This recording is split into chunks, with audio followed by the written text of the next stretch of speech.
Assalamualaikum warahmatullahi wabarakatuh.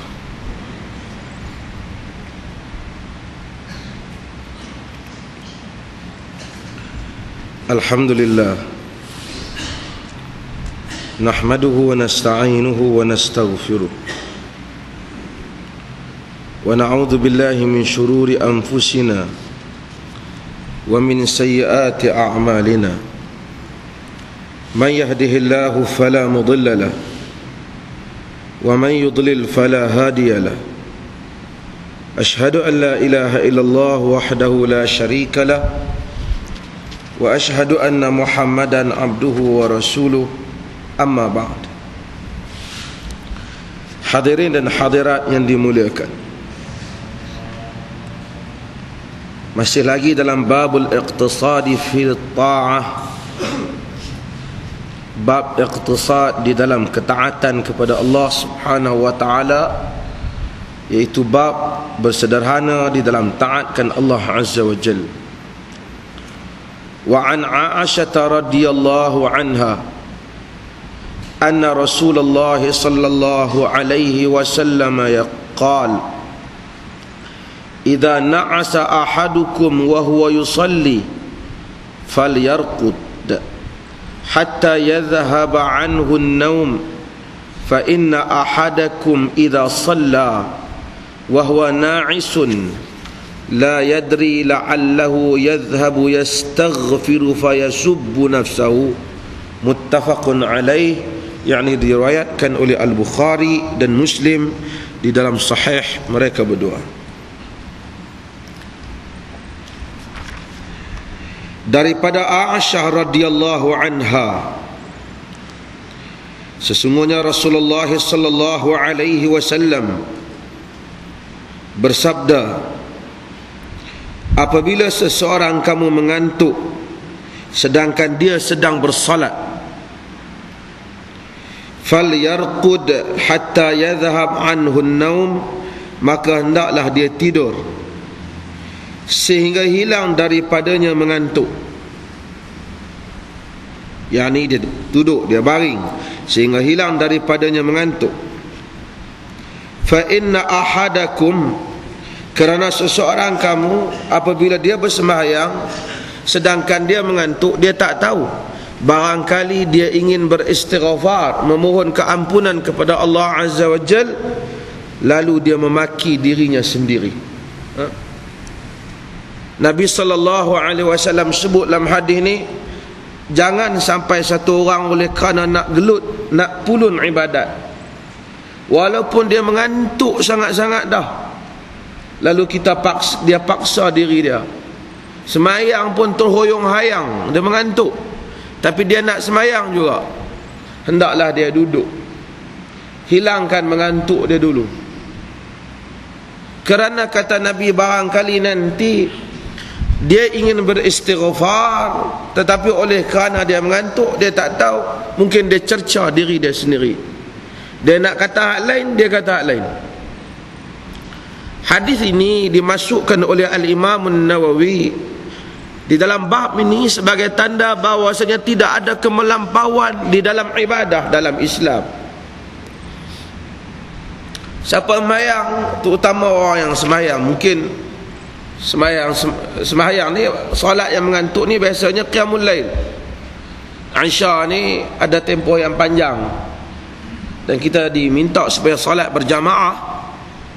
Tapi kalau sesiapa yang asalnya sebab itu disunatkan Isya ni ditakhirkan, dilewatkan, Rasulullah lewatkan sikit Isya ni, tapi oleh kerana jamaah kita ialah jamaah yang barangkali kalau lewat pakai tak mai habis, maka ramai kita ambil masa tu awal sikit, masuk Isya kita salat. Tapi kalau makmum mampu, boleh dia lewatkan Isya. Sebab tu kadang-kadang sahabat terlena duk tunggu Nabi nak keluar Isya. Ma ziltum hahuna, kata Nabi, kamu semua masih di sini. Satu lagi yang mungkin orang lewat mengantuk ialah salatul fajr, semayang fajar, semayang subuh. Sehingga kadang-kadang dia mengantuk, dia bangkit semayang tak tahu apa. Kita kena tengok Orang tahu habis kalau subuh macam mana, tak kira subuh keluar waktu takkan nak tambung tidur. Islam ni, hadis Bukhari, Nabi larang orang ni duduk sembang sampai tengah malam sehingga menyebabkan dia bangkit subuh lewat. Siapa yang tahu tak ada satu kerja, duduk sembang, cucur rokok sembang, tak ada satu kerja, dan dia tahu kerana perbuatan dia ni lah akan menyebabkan dia bangkit lewat subuh, perbuatan tu salah dari segi syarak. Melainkan dia tahu dia satu orang yang bangun, dia nak buat kerja manfaat, bincang, berunding, tak apalah. Tapi jangan setengah orang tu tengok TV sampai pukul 2-3, tengok musim bola, tengok bola sampai pukul berapa. Lepas pada tu tak bangkit main subuh, dia tahu aku 2 minggu dia tahu bola macam pasal.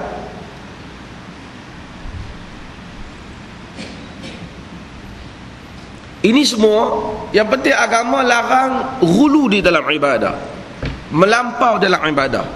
Jangan sampai terhoyong-hayang. Mungkin juga salatul qiyam pada bulan Ramadan. Kadang-kadang orang dia nak mayangan tu imam duduk mayang, dia mengantuk sangat-sangat, dia lena, dia sujud tu lena lah.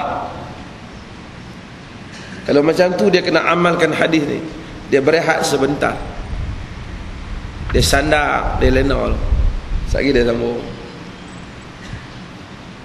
Bagi hilang mengantuk dah, baru dia sambung. Dia kuranglah fadilat, dia kurang bersama dengan imam nama dia. Tapi dia lebih baik daripada dia melanggar arahan Nabi SAW yang menyebabkan akhirnya dia semayang dan dia tak tahu apa punca dia baca. Demikian dalam masalah yang lain ialah masalah puasa. Dalam hadis yang diriwayatkan oleh Al-Imam Al-Bukhari, Nabi menyebut laisa minal bir as-sawmu fis safar. Bukan daripada sesuatu yang baik berpuasa ketika musafir. Ulama-ulama hadis berbincang tentang apa maksud Nabi bukan sesuatu yang baik berpuasa ketika musafir.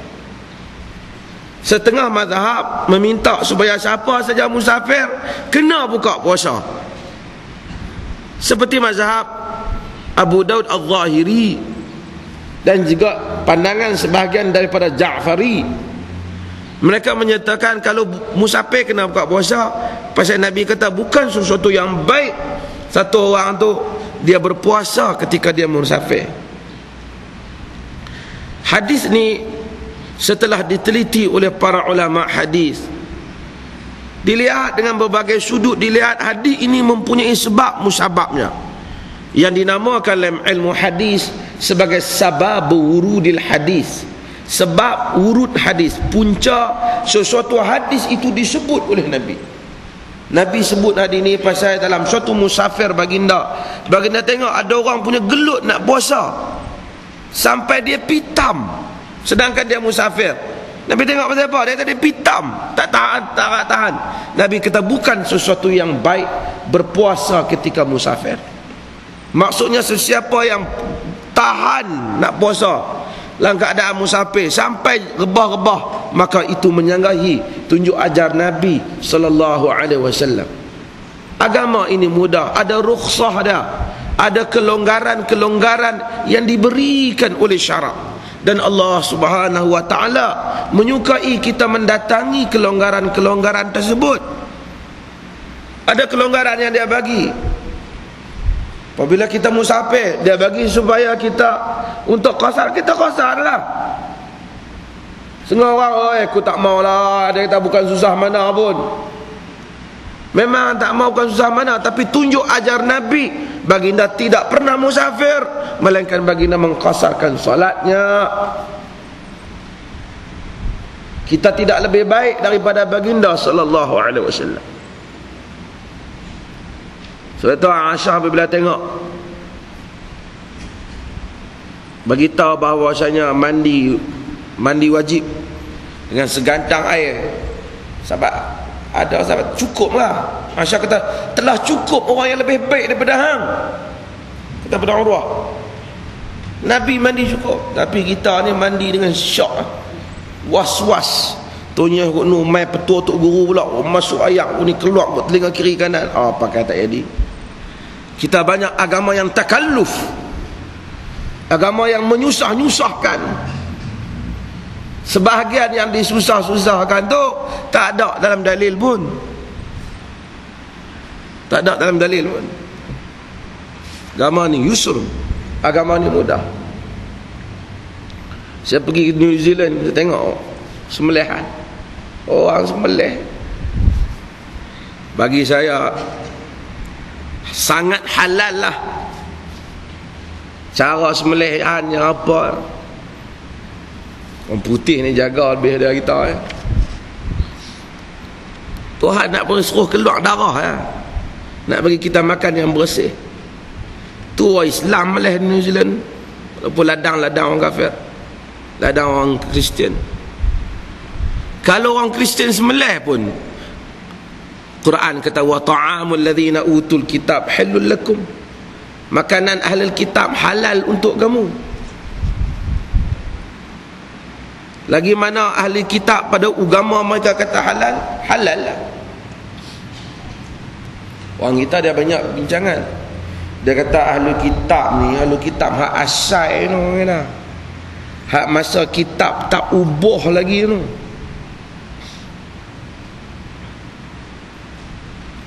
Kalau dia pegang kitab hak asal tu, dia tak jadi Kristian lah. Pakai masuk Islam lah. Yang kecam ahlul kitab ni ialah Quran. Lam yakunil ladzina kafaru min ahlil kitab wal musyrikin munfakin hatta ta'tiyahumul bayyinah.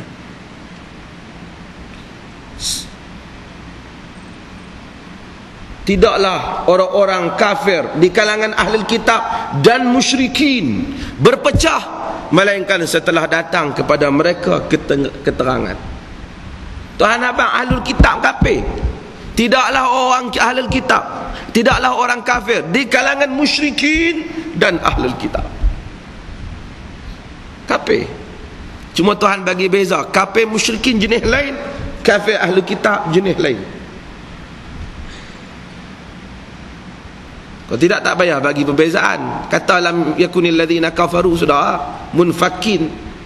Kerana yang kafir itu termasuk ahli musyrikin. Kalau ahli kitab sama dengan musyrikin, letak sekali lah, tapi Tuhan berbeza. Tidaklah orang-orang kafir, lam yakunil ladzina kafaru min ahli kitabi wal musyrikin. Tidaklah orang kafir di kalangan ahli kitab dan musyrikin. Artinya dua-dua kafir, tapi kafir musyrikin, kafir ahli kitab jenis lain-lain. Jenis lain-lain. Allah Subhanahu wa taala marah ke ahli kitab. Depa ubah. In tuti'u fariqan minal ladzina utul kitab. Jika kamu ikut sebahagian daripada orang yang diberikan kitab, yaruddukum ba'da imanikum kafirin, nescaya mereka akan mengembalikan kamu daripada beriman menjadi kafir. Tak marah ahli kitab. Fawailul lil ladzina yaktubuna al-kitaba bi aydihim thumma yaquluna hadha min indillah liyashtaru bihi thamanan qalila. Celaka orang yang menulis kitab dengan tangan mereka, kemudian kata ini daripada Allah, untuk mereka membelinya dengan harga yang murah. Tuhan marah ke ahli kitab. Dalam dia marah ke ahli kitab, tapi dia bagi kita makan sembelihan dia. Dia yang bagi. Dia kata apa?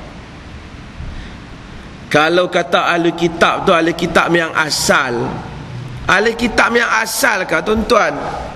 Ahli kitab ni kata kita ambil orang Kristian. Orang Kristian. Orang Kristian ni, Nasara ni, dia kata Nabi Isa tu anak Tuhan 3-4 hari ni ke, ataupun sejak zaman Nabi dulu ke?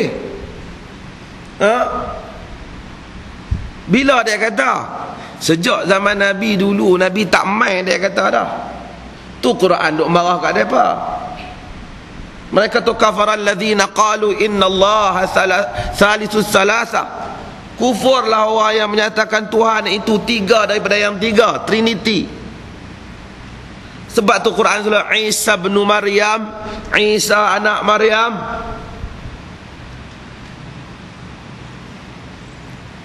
Wa ma qataluhu wa ma salabuhu. Mereka tak bunuh, mereka tak salib, Tuhan kata.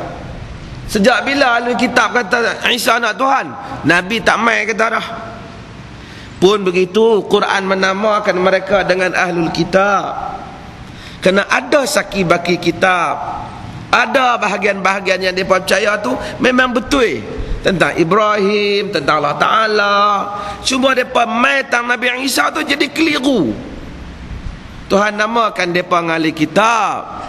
Tuhan suruh, Nabi suruh kita dakwah kepada mereka.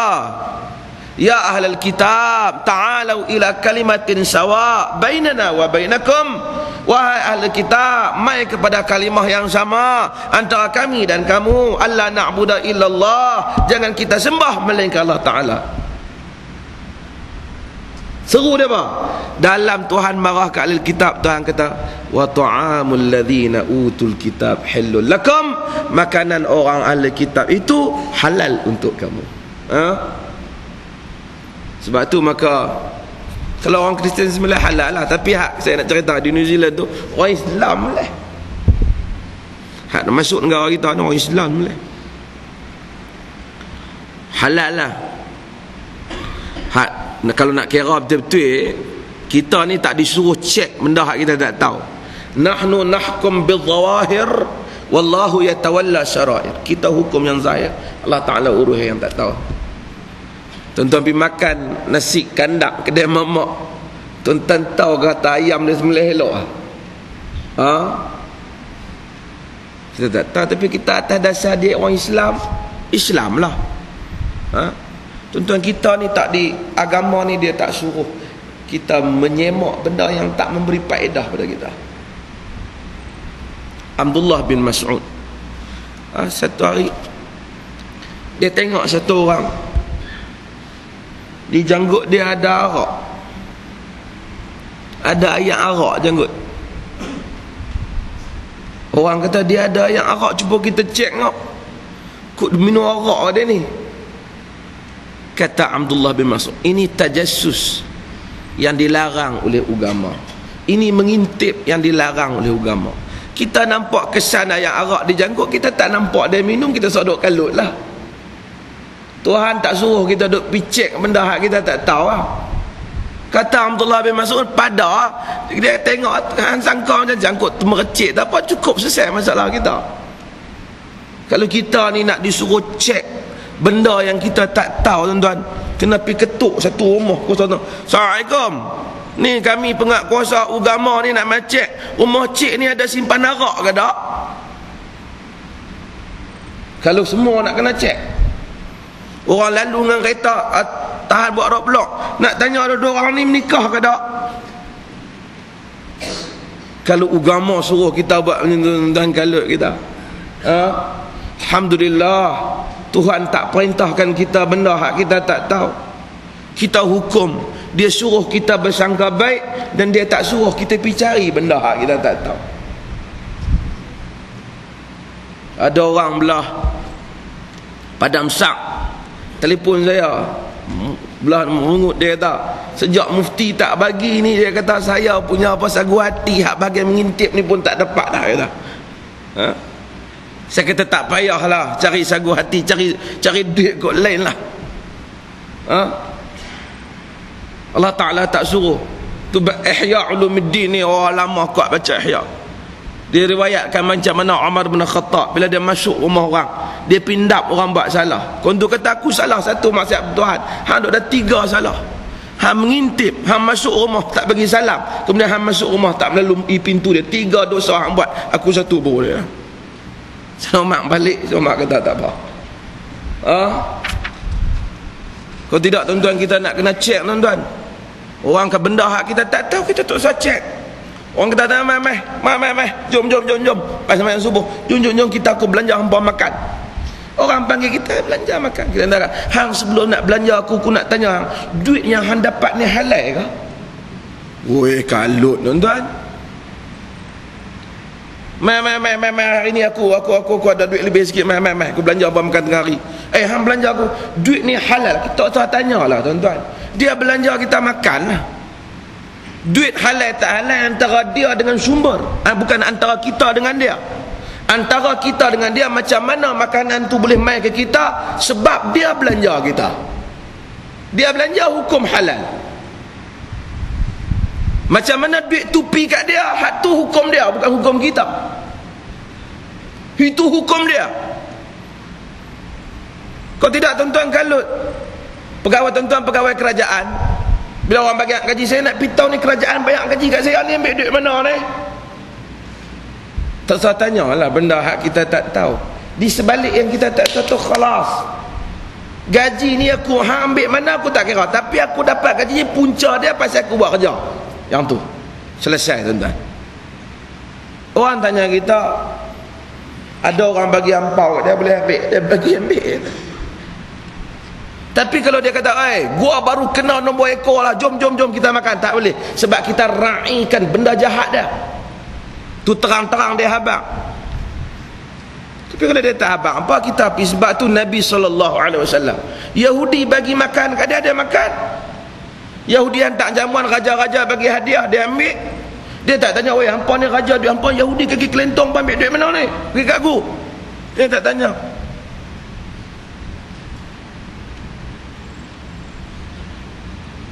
Kalau tidak, fiqh kita tuan-tuan, dalam duit ini nilai. Macam mana duit tu mai kat kita, dia mai atas nama apa? Bukan duit ni pi kepada kontu punca apa. Saya selalu buat contoh simple. Tuan-tuan pergi supermarket, orang depan tuan-tuan tiba-tiba dia beli brandy. Bukan kacang brandy tu. Arak. Dia beli arak. Katakanlah arak tu RM40. Dia bayar bagi duit RM50. Kontu bagi balik kat dia RM10. Tuan-tuan beli barang RM60. Tuan-tuan bagi kat kawan tu duit 100. Tuan-tuan pas dia tu bayar, tuan-tuan baik bagi duit 100. Tuan-tuan ambil duit 50 hak bayar arak tadi. Barang tuan-tuan katalah tuan-tuan RM50, dia ambil duit 50 tadi, dia bagi balik kat tuan-tuan dah 50. Kita tak mau tu duit arak tu, kata tak. Duit arak ni haram dia dengan kontu, bukan kita dengan dia. Kita adalah duit baki kita. Dia bukan haram atas kertas, haram atas nilai. Pasal apa duit tu mai kat kita? Haram atas tu.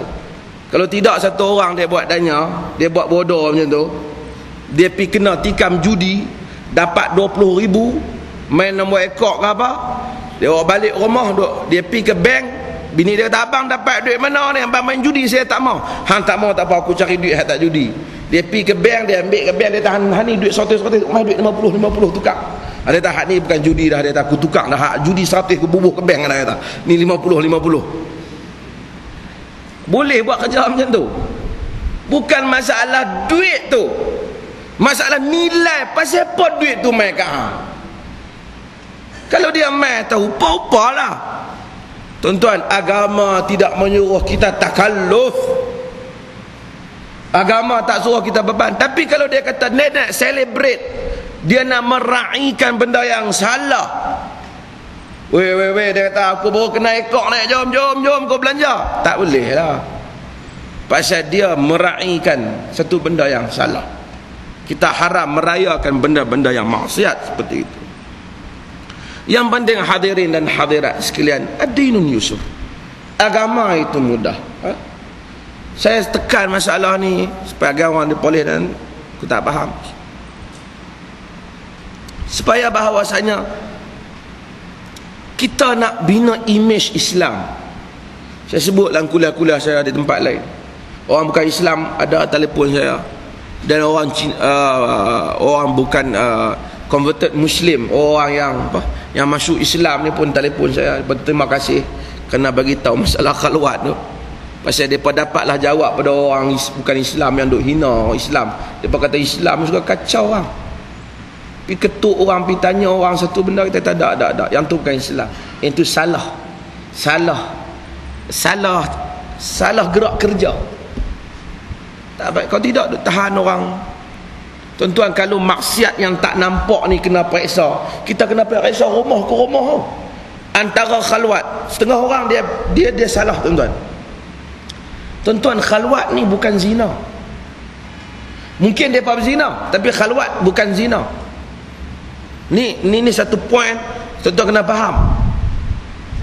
Kalau kita dengan 2 orang pi tengok orang khalwat ataupun 10 orang, tengok kita buka bilik, tengok ada 2 orang lelaki dan perempuan tak pakai baju, bolehkah tuan-tuan kita tuduh berzina? Boleh tak tuan-tuan? Dari segi hukum boleh tak? Tak boleh. Kalau tuduh berzina, bubuh 80 rotan atas belakang kita. Sebab tuduhan zina kena 4 orang saksi yang nampak, kata Nabi, seperti mana nampaknya batang celak masuk ke dalam bekas celak.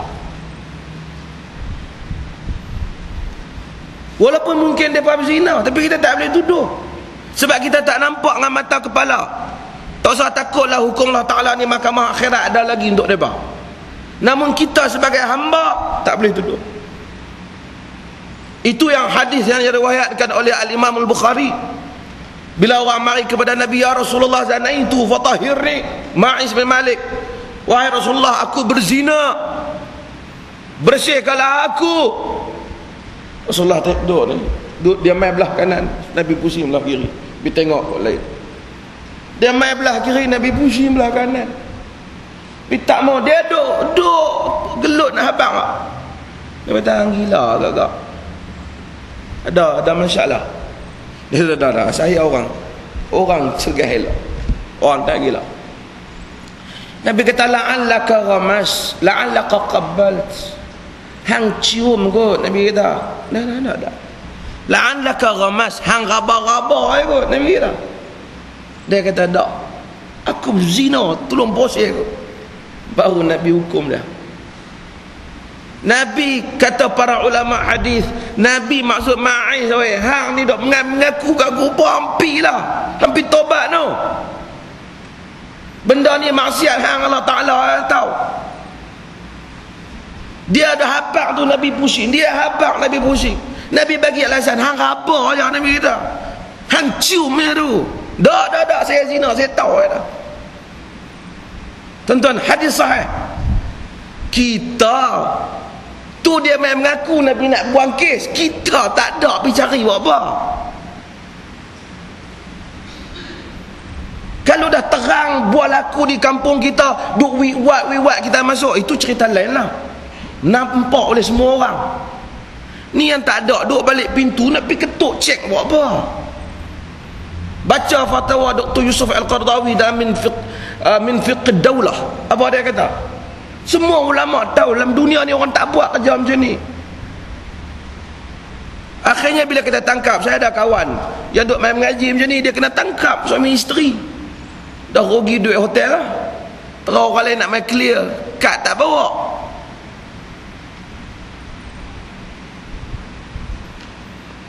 Nabi, satu orang datang kepada Nabi SAW, ya Rasulullah, fa'altu kulla syai'in illa zina. Rasulullah, aku jumpa satu perempuan, aku buat semua melainkan zina. Zina aku tak buat. Habis dah, dengan lain tu habis dah aku buat. Daripada bangkit sembahyang, istighfar Allah Ta'ala. Itu di situ ulama sebagai istimbat daripada hadis tu dinamakan dengan salatut taubah, sembahyang taubat. Hadis itulah. Kerana Nabi kata kat dia, qum salli raka'atain summa astaghfirullah, bangkit sembahyang 2 rakaat dan kemudian istighfar Allah Ta'ala, minta ampun. Nabi tak kata la usolli sunnatut taubah lah, tambah buat atas. Tapi maksudnya siapa nak doa solat, kerana solat itu benda baik, itu dosa dipadamkan oleh kebaikan, istighfar kepada Allah Ta'ala. Saya nak ceritanya, apa cerita dia, supaya apa saja tindakan amal ma'ruf nahi mungkar sesuai dengan apa yang Islam mahu. Ada orang kata habis tu, habislah, rosaklah muda-mudi macam ni. Tuan-tuan, yang rosak tu bukan hak duduk balik dinding tu, bukan hak duduk balik pintu. Yang rosak tu hak duduk berpeluk tepi jalan tu. Yang rosak tu hak duduk berpeluk atas pentas tu. Yang rosak tu majalah hak duduk terdedah tu. Yang terosak tu hak terbuka dalam akhbar tu. Yang tu yang terbuka, yang tu rosak. Dan agama ni ada prioriti, ada keutamaan dia, ada aulawiyat dia. Aulawiyat ni selalu saya sebut. Minta maaf lah kepada penguatkuasa apa, saya bukan nak hentam dia pada tak. Saya nak cerita. Kita ni kadang-kadang, saya buat contoh apa tempat lah. Mai satu orang perempuan kata, "Ustaz, suami saya pukul saya, mata lebam sebelah, tak tengok." Saya lambat sikit buat teh, dia bagi saya sebelah. Ustaz kata, "Hang sabarlah nak, makcik sabarlah makcik nak. Mudah-mudahan insya-Allah Allah Taala ampunlah pada orang yang sabar." Baliklah dulu, kok doa lah tengah malam tahajud apa lebih kurang betul dia bagi. Bagilah tak kira hadis palsu ke ada dhaif, bagi dah suruh dia balik, balik pi. Balik dia. Bulan depan main ustaz, telinga saya pekak ni, tak apa dengar. Dia sepak pula lah. Sabarlah, dia kata Tuhan suka isteri yang sabar. Tak ada satu ustaz bahagian penguatkuasa yang pi ke rumah orang tu abang hang melakukan kemungkaran pasal hang pukul bini hang. Tuan-tuan, tapi kalau kita habang ada nak masuk dalam hotel ni lagi setengah jam penuh van, pakat pi terpa kepung. Itu maksud saya. Bukan salah, sebab kita tak, kawan ni kena lebam. Kalau ada orang nak masuk Islam, bukan kita cerita Perlis ni, kita cerita Malaysia. Perlis ni mungkin bagus lah. Kalau ada orang nak masuk Islam, tuan-tuan, susah. Mai kawan tu, mai ni lu nak masuk Islam ni, you dah fikir habis-habis. Dia boleh kata. Saya memang marah. Siapa yang kata macam tu, saya suruh dia mengucap. Tak ada fikir yang lebih habis melainkan masuk Islam. Orang nak masuk Islam, kita kata sebut la ilaha illallah Muhammadur Rasulullah. Inilah penyelamat hang dunia dan akhirat. Tengok hak Sabah, yang Sabah tu, dia bagi tahu dia nak masuk Islam punya susah. Orang tuduh dia macam-macam perempuan tu. Kalau nak masuk Islam, nak dapat kad pengenalan ke apa, susah cerita dah. Pasal apa? Kadang-kadang mungkin di Perlis ni tak, di negeri lain ni saya cerita, kadang-kadang pegawai tak ada. Mai makcik tu nak cerita masalah dia rumah tangga, ustaz tak ada.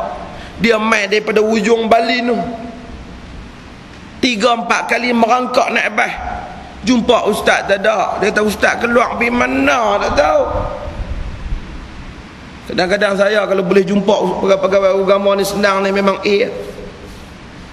tak tahu pergi makan roti canai tang mana ni.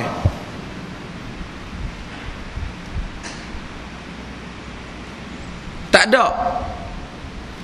Makcik mai minggu depan, makcik tu mai nak mai tu duk kira duit ni, duit tambang bas ni. Nak boleh belah lari tengok suami tak ada, suami lebam 3-4 biji ni. Pasal apa? Tapi bila malam nak buat operasi tangkap khalwat, semua orang ada. Saya tak setuju yang tu. Benda ni berat, saya kata. Saya tahu orang tak setuju, tapi saya mesti kata, untuk agama, untuk memberikan wajah pada Islam, imej kepada pentadbiran Islam, kita perlu banyak kemas soal zakat, soal wang zakat. Duit ramai negeri sebut berjuta-juta, tuan-tuan. Tapi bila orang reban rumah, yang ni tak pergi sekolah, rumah menitik ayak, artis juga yang pergi hantar. Mana semua ni? Kita mesti sebut, kita mesti sebut. Kalau orang lain tak mau sebut, kita nak sebut. Dan alhamdulillah tak ada apa pun yang menakutkan kita. melainkan Allah Azza wa Jalla.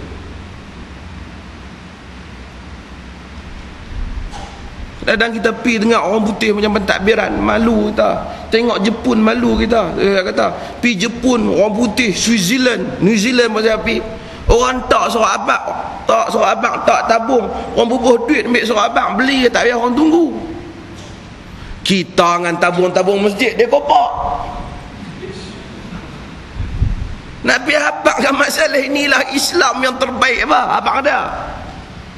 Dengan duit-duit zakat hilang. Nak abang? Kita mesti beri imej semula kepada Islam. We must. Tuan-tuan, bukan sokong saya, sokong usaha ini. Cakap imej Islam, imej Islam, imej Islam.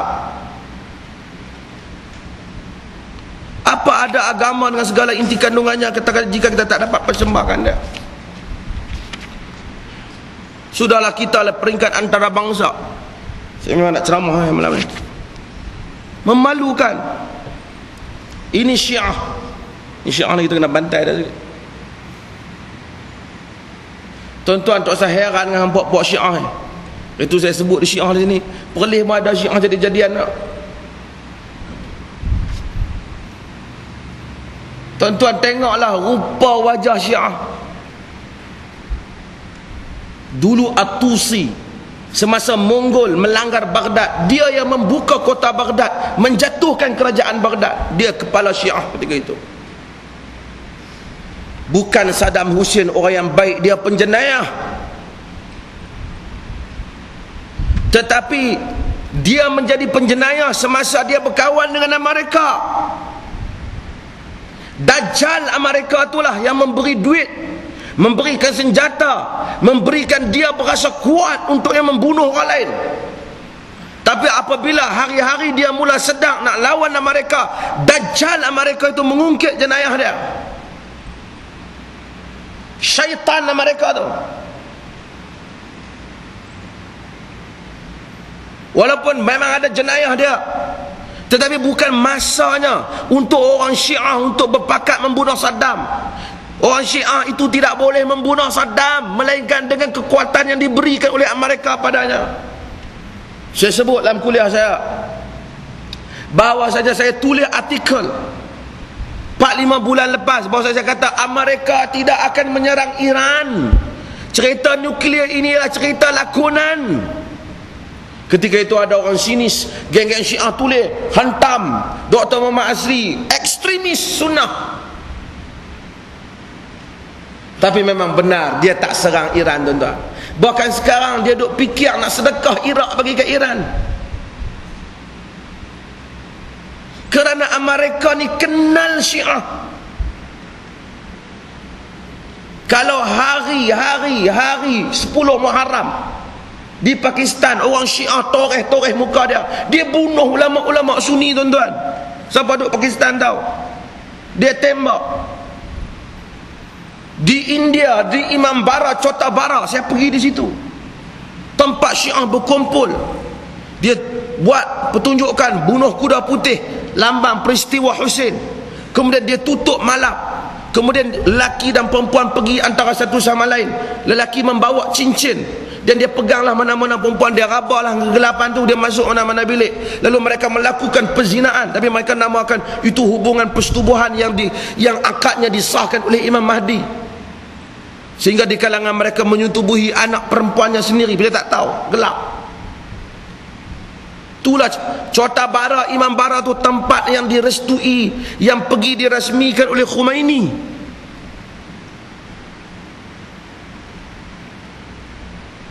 Syiah dengan kita tak sama, tuan-tuan. Walaupun dia ada nuklear, Korea Utara pun ada nuklear. Setakat semangat nak lawan Amerika, Cuba punya presiden pun nak lawan Amerika. Tapi itu bukan ukurannya. Mereka tidak bersama dengan orang sunnah, maka bunuh orang sunnah.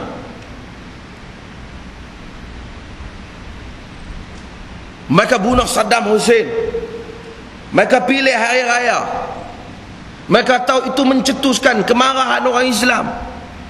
Tapi Syiah tak boleh bunuh, melainkan Syiah menjadi tali barut Amerika, seperti mana Syiah telah menjadi tali barut Mongol dahulu. Maka maut Amerika, jahannam Amerika, celaka mereka.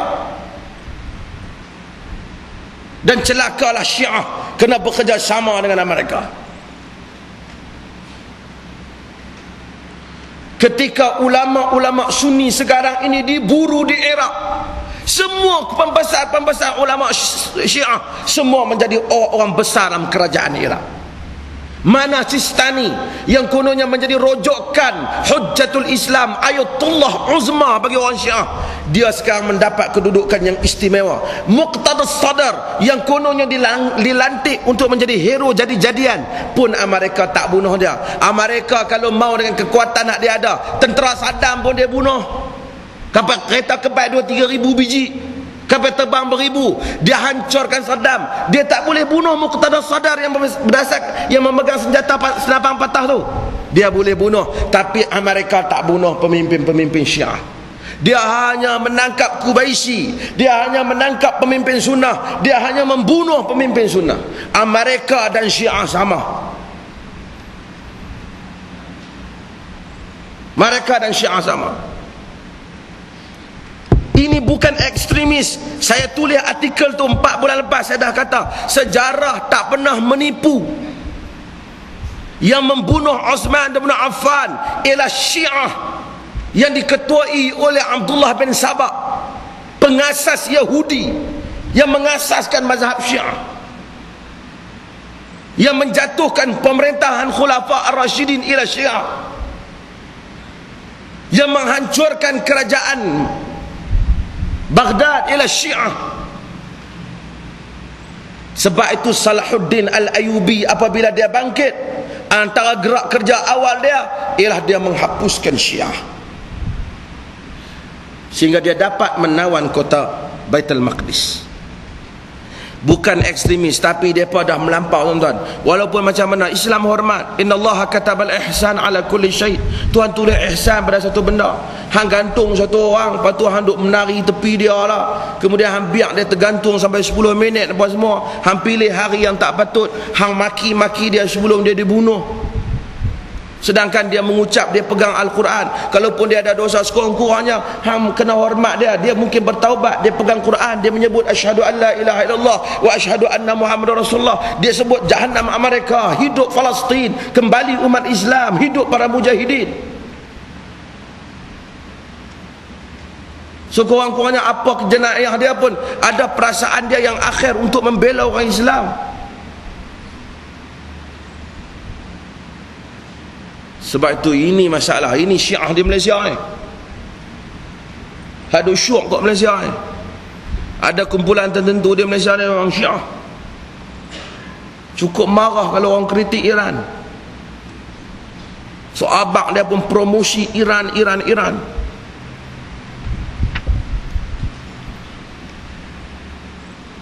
Inilah hakikat, tuan-tuan, yang kita mesti tahu bahawasanya dunia Islam ini. Dan tuan-tuan, kalau sekiranya benar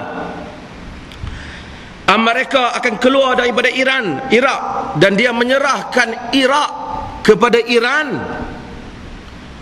pertukaran dunia akan menjadi kelang kabut. Tuan-tuan percayalah, kerja utama yang akan dilakukan oleh Syiah ialah menyerang Arab Saudi.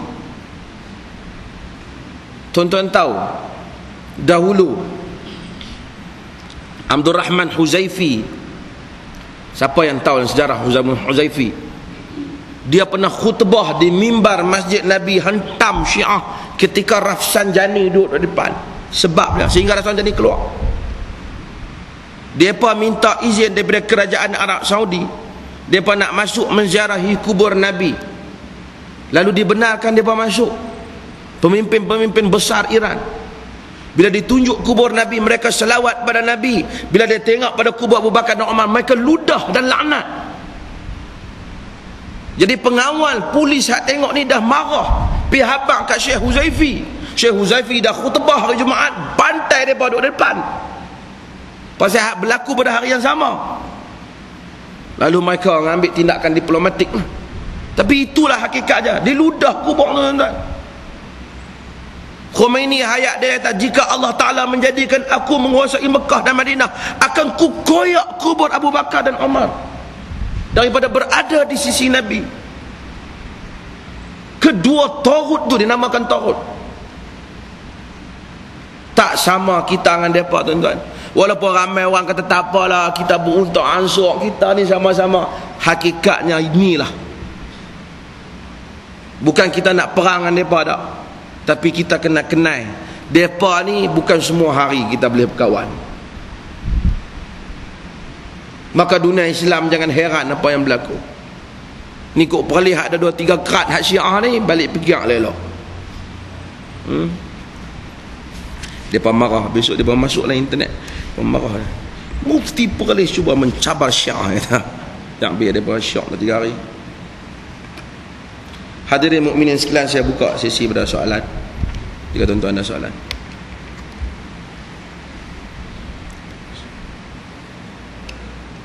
Ya.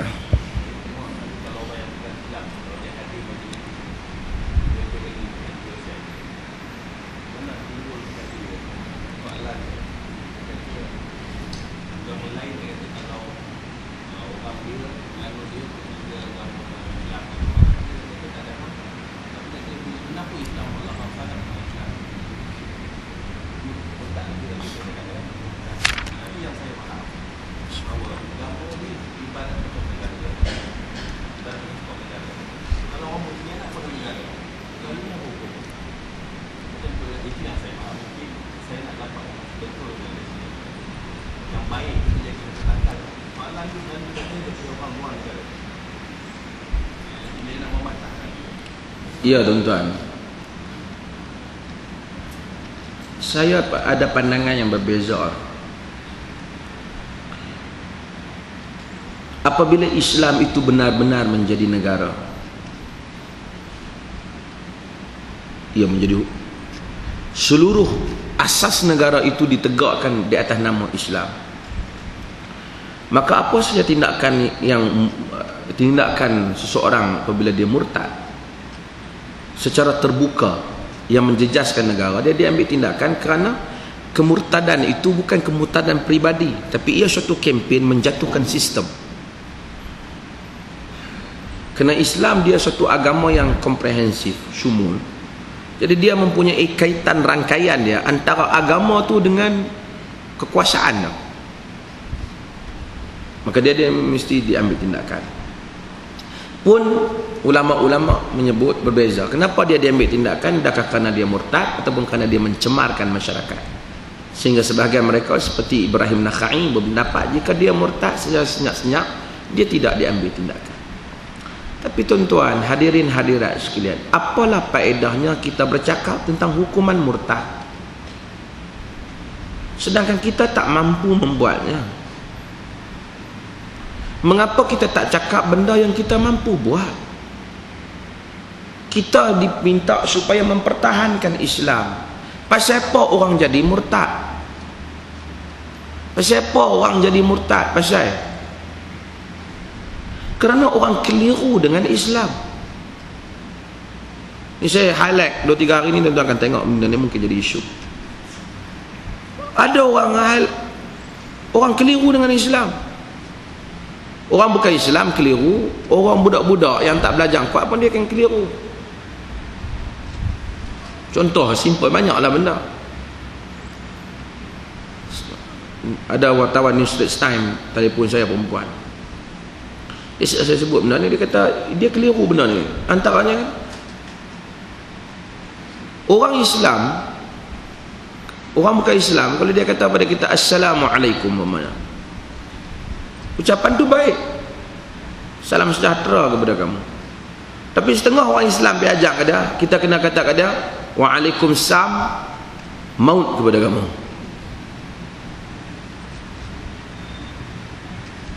Di mana akhlak Islam yang baik? Quran kata wa idza huyitum bi tahiyyatin fahayyu bi ahsani minha aw rudduha. Bila kamu disebut dengan satu tahiyah, jawab lebih baik ataupun bagi yang setara dengannya. Takkan orang kata salam sejahtera pada kamu, kita jahanam kamu.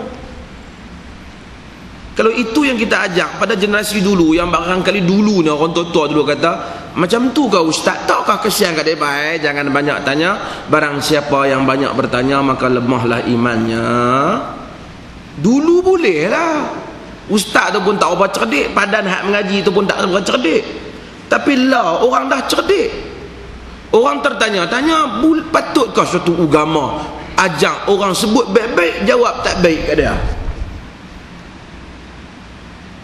Sebenarnya agama tak kata. Ada Nabi kata jawab waalaikumsalam. Nabi jawab pada Yahudi, yang mana Yahudi tu memang kata assalamualaikum, maut kepada kamu, bunyi macam assalam. Padan Nabi jawab macam tu. Tapi orang kata assalamualaikum, jumhur para ulama kata jawab waalaikumsalam.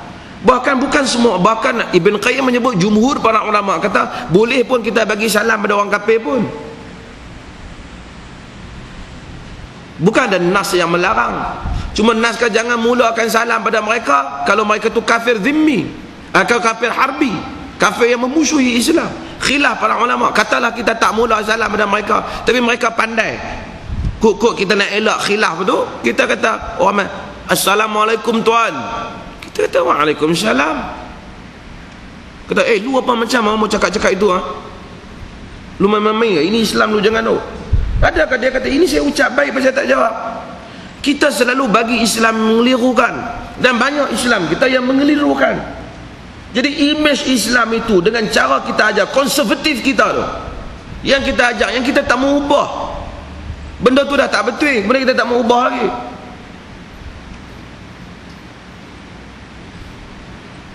Bila kita tak mau ubah pemikiran-pemikiran ni, orang makin lama makin keliru. Saya sebut baru ni pun, saya sebut masalah Bible dalam bahasa Malaysia. Sampai bila kita nak kata Bible jangan ada dalam bahasa Malaysia? Saya bukan kempen boleh ada Bible dalam bahasa Malaysia. Pasal kita takut orang bukan Islam, orang Islam, anak-anak orang Islam baca Bible, nanti dia terpengaruh. Takkanlah Islam yang punya kuat menyebabkan dia terpengaruh. Bible ni dalam bahasa Arab pun ada. Orang Arab Bible dalam bahasa Arab. Masalahnya bukan Bible dalam bahasa apa. Kalau kita nak elak orang baca Bible, jangan bagi anak kita boleh bahasa Inggeris, besok dia baca Bible dalam bahasa Inggeris. Bukan masalah Bible dalam bahasa Inggeris ataupun bahasa Malaysia. Masalah dia kekuatan minda, kekuatan ilmiah. Anak-anak Islam ni dah tak ada.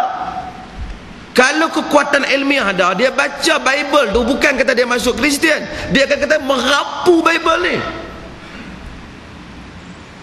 Kita bayangkan kalau orang bukan Kristian dengar, orang Kristian dengar kata orang Islam tak dibenarkan membaca Bible dalam bahasa Malaysia, takut terpengaruh. Orang Kristian kata apa? Ini menunjukkan Bible ni memang kuat hujah dia. Tidak, tuan-tuan, memang hebat Bible ni. Sekali baca mereka terpengaruh. Artinya orang agama mereka nak halang petunjuk bagi sampai. Macam kalau lah ada orang sekat di negeri, tak dibenarkan orang negeri itu membaca Al-Quran, kita kata memang mereka takutkan kalau baca Al-Quran masuk Islam. Tuan-tuan, artinya kita yang sebab apa? Bukan masalah Bible, bukan saya suruh jadi Bible dalam bahasa Malaysia, tak. Tapi masalahnya kerana kita main mengajar di masjid berbelah-belah bahasa Sanskrit 300 tahun lepas. Arakian syahadat syekh, maka berkatalah pada yang demikian itu, maka ia tak sampai lagi bab. Yang satu mengajak cerita pun benda-benda yang lama. Maka inilah cara-cara untuk menyamak kulit, maka mengguna ia akan serbuk kayu ataupun kapur. Han cerita apa lah, orang tak guna serbuk kayu kapur, semua bahan kimia. Han jangan buang masa. So ini semua, tuan-tuan, menyebabkan agama tak kuat. Agama tidak bersifat semasa, sedangkan Islam kuat.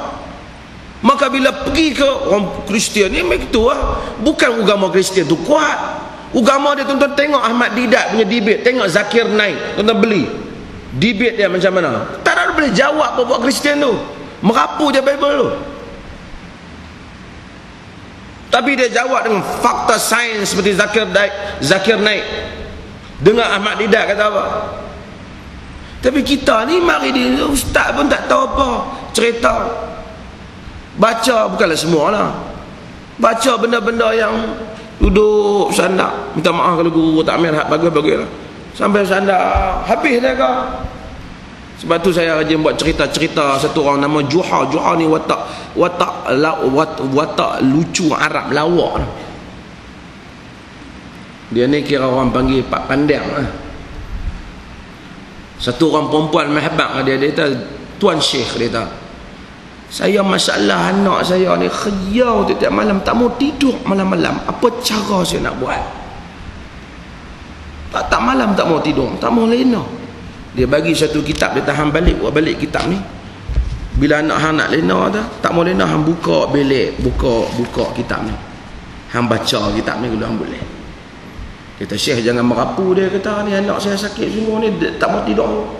Dia kata hang jangan buka main tu kitab fiqh tu, kata aku buka baca di masjid orang tua-tua pun lena. Tambah budak-budak dia kata lagi senang kan. Teratulah standardnya cara kita mengajar. Maka gaduh anak muda mak rempit, anak muda tak main kuliah, anak muda tak main masjid. Masjid kita pula hambar. Program-program kita pun tak menghidup. Sebab tu saya kata buat kelas tuition matematik sains dalam masjid. Bukan ustaz yang boleh mengajar, cikgu sains boleh mengajar enggak. Apa? Matematik sains bukan sebahagian daripada Islam. Buatlah. Lepas Maya Aisyah mengaji matematik tu, bagi dinding mana mengaji matematik sains. Semua dulu ulama-ulama sarjana Islam mengaji semua ilmu Islam dalam masjid. Maya Aisyah, lepas tu mengaji sains. Guru matematik, guru sains tuition, masjid banyak. Duit banyak-banyak, jangan beli lampu. Lampu banyak dah. Kadang lampu 400,000 buat apa? Bukan termasuklah membina masjid tu. Duit banyak-banyak, bayar guru tuition mengajar dalam masjid. Anak orang Islam mengaji dalam masjid sains.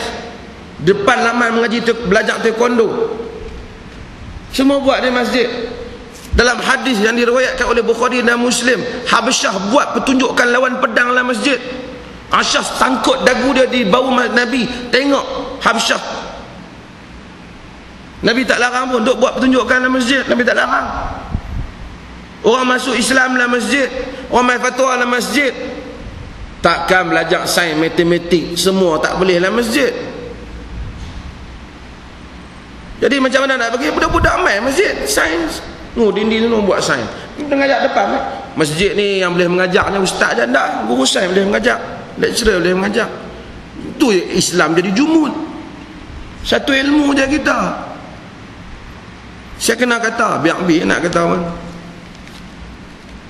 Tuan-tuan, orang kata benda ni lagi kita tak goncang tak luruh. Dalam duk goncang pun tak luruh, dia nak main bedai kita. Goncang dia. Apa nak jadi membujur lalu melentang patah.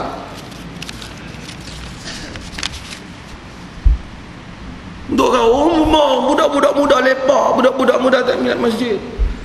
Tengok-tengok nak buat program remaja di masjid, qiyamul lail tengah malam duk. La ilah, mana budak-budak nak mau. Buat program sains, matematik, qiyamul lail apa semua tu sunat saja. Kalau dia belajar dalam masjid, dia belajar tahiyatul masjid, ambil wudu, main-main 2 rakaat, duduk bersila, guru mengajar dalam masjid. Bila main dalam masjid tak ada lah guru merapu, mengajak lillahi ta'ala. Masjid buka, bagi peluang. Baru nampak kelas sains penuh budak-budak muda lah. Budak-budak tingkatan 5 belajar sains, tuition sains percuma masjid sedia. Duit main Jumaat tu duk tolak pi nak buat apa duit tu? Takkan nak tunggu beli lembu. Beli lembu kerja kita makan tidur tak jadi kerja kita beli bagi kat guru tu duit. Dia ajak matematik, dia ajak sains, dia ajak fizik, dia ajak biologi. Mari guru kesihatan, ajak kesihatan. Mari pakar bedah, ajak tentang bedah, ajak tentang sains, cerita tentang Palestin, tentang Iraq. Janganlah inilah bab pada menyatakan jenis-jenis air saja. Inilah hari-hari yang ditentukan pada wanita haid. Makcik tu lama mati mengaji daripada dulu sampai dia pun tak ada haid, nak mengaji haid apa lagi? Susahlah macam ni. Kita ubah, kita time to change. Masa untuk kita berubah. Hadirin mukminin sekalian.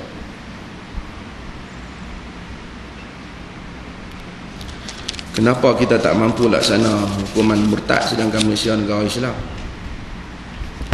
Soalan. Tuan-tuan, ada orang kata Malaysia bukan negara Islam. Tu dia tak mampu buat. Saya ada orang ni, dia lucu dia lah. Saya tak belah mana-mana saya cerita ni. Saya sebut lah, tuan-tuan.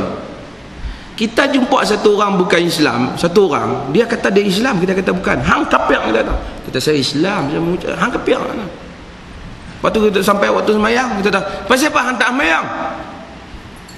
Tahan tuduh aku kafir. Main bulan puasa, kata saya ni Islam. Hang tak ada, hang kafir, hang kafir. Main bulan puasa, pasal apa hang tak puasa? Tahan tuduh aku kafir. Hari itu bila ada orang habang, ada pemimpin kata negara ni negara Islam, kita pakat ada orang duk bantah, oh bukan. Lepas tu kita suruh buat Islam. Siapa lah hang kata bukan Islam? Macam dengan Mamat tu lah. Habang dulu kata Islam. Pada tu oleh kerana hang kata hang Islam, maka hang buatlah benda-benda yang menjadi tuntutan Islam. Barulah padan dari segi akal kita tak pakai. Kita pinafikan daripada awal. Lepas tu kita kata hang bukan Islam, bukan mati-mati kata hang bukan Islam. Lepas tu kita duk pelekoh dia suruh puasa. Mana logik tuan-tuan? Hampa hang Islam bagus dah, hang Islam alhamdulillah lah kalau ada Islam tu. Yang tu yang kita nak dengar. Sebagai tanda orang Islam, bulan puasa ni hang kena puasa. Takkan macam tu tuan-tuan? Ni mana kita pakai? Kita semua out tuan-tuan, segi dakwah, segi apa. Hadirin mukminin sekalian, masjid mesti upgrade kan dia supaya insya-Allah Masjid Alwi juga jadi contoh. Semua program-program Islam dibuat untuk remaja. Mudah-mudahan Allah Taala rahmati kita sekalian. Assalamualaikum warahmatullahi wabarakatuh.